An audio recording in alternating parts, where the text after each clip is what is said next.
Thank you, Mr. Chairman. Thanks to both of our witnesses for being here today. And Governor, if you deferred, thank you for that as well. I appreciate it. Fellow Governor, I appreciate you very much. Thank you. And I'm not surprised that working with you is always good.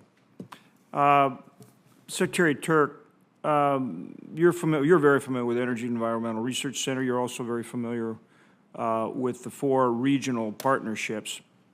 They pretty much cover the country. Matter of fact, our chairman's his university is involved with one, just like University of North Dakota is with EERC.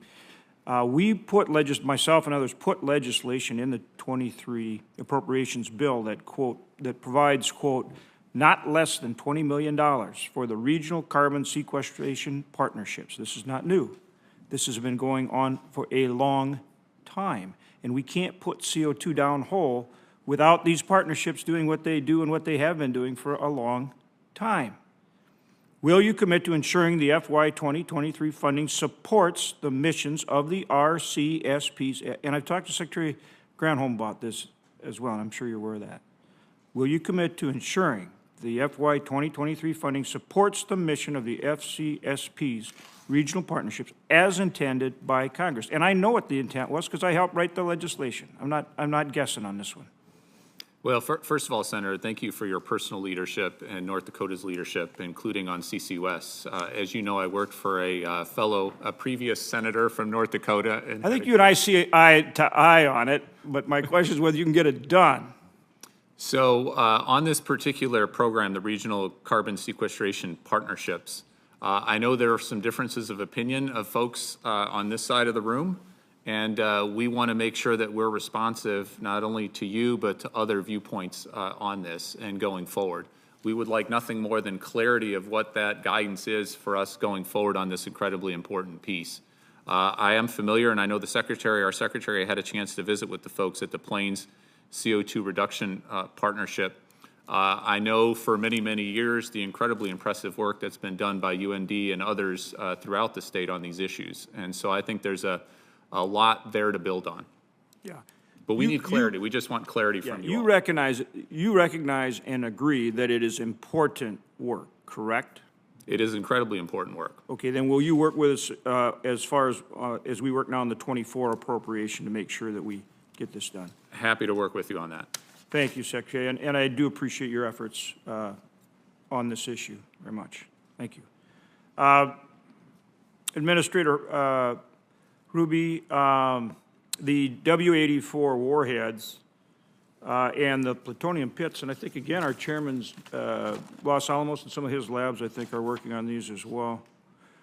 But there's a lot of synchronization here, as you know, with the modernization and the refurbishments that goes into the B-52, into the LRSO, the GBSD, and all those things in terms of all the delivery systems to modernize our nuclear forces have to coincide with the development that is being done on the W-84 warhead, the warheads that go on the LRSO, the replacement to the Alchem, and same with the pit production. All this, and this not only affects, obviously, our bomber fleet, our ICBM fleet, our submarines, our whole nuclear arsenal. This is the upgrade to our nuclear arsenals. This is, the insides. Are you going to keep all of those on schedule? And I want you to go through both the warheads and the plutonium pits. I think particularly you've got some supply chain issues. Is it on the W4? I lose track of which ones. The W84, right? And but then you've also got the others that go for the Sentinel, and then the SLBM. So just kind of are we going to keep all this on schedule? Very important. And of course, costs increase if we get off schedule too.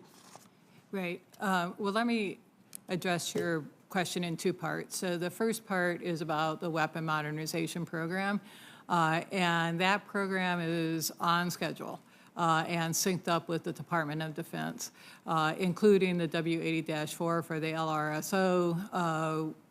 Just attended a briefing for the Department of Defense. We're entirely synced up there. That does not require new pits. So that leads me to the second part of the answer, which is how we're doing on infrastructure modernization. And on On that front, we have experienced schedule delays and cost overruns that we're working hard to catch up. But it's a very, very difficult time. It's a very difficult thing to do, to establish new nuclear production capabilities that we just simply stopped in this country, as well as it's a particularly difficult time to do large construction. But we're doing all sorts of things, working to increase the number of skilled crafts, working with unions and trade shops and technical schools, breaking the projects into smaller, more manageable pieces, delaying some projects to get the ones done that are started. We have lots, and having some success in increasing the number of people on site and increasing the pace of those activities. But that we have suffered some schedule and cost problems there.